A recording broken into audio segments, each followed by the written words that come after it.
My name's Randy Kaiser, and we operate 3Nail Ironware. We specialize in carbon steel cookware. It started out as kind of on a whim. My wife had graduated from college, and she told me, you can either go back to school or you can start your own business, you can do whatever you want. And so I started looking into blacksmithing. And the great thing is, it's an old process, and so there was lots of information on it.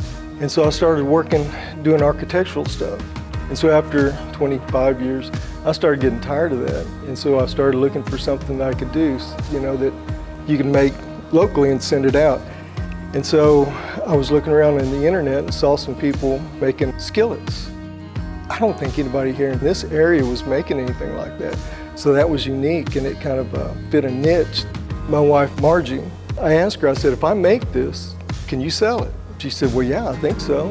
And so that brought her into the family business. We wouldn't have what we have now if it wasn't for her.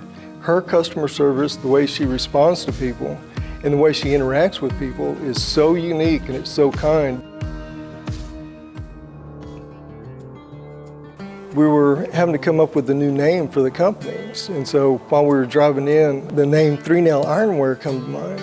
And we're Christians, and that was kind of the genesis of it, is people would ask, well, where did 3Nail Ironware come from? And so it opens up a conversation that way.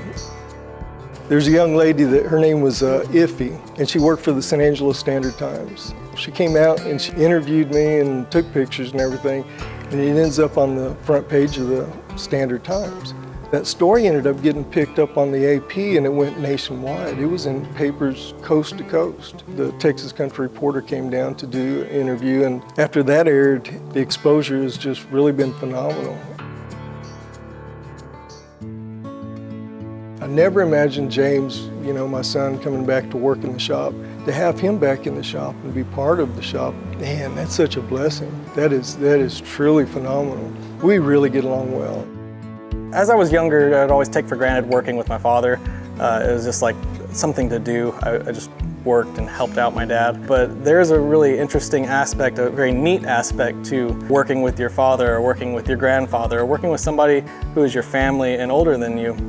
It does carry that generational aspect. Much like our pans, we make these pans that last lifetimes. The skill is carrying on through lifetimes, through my father and to me.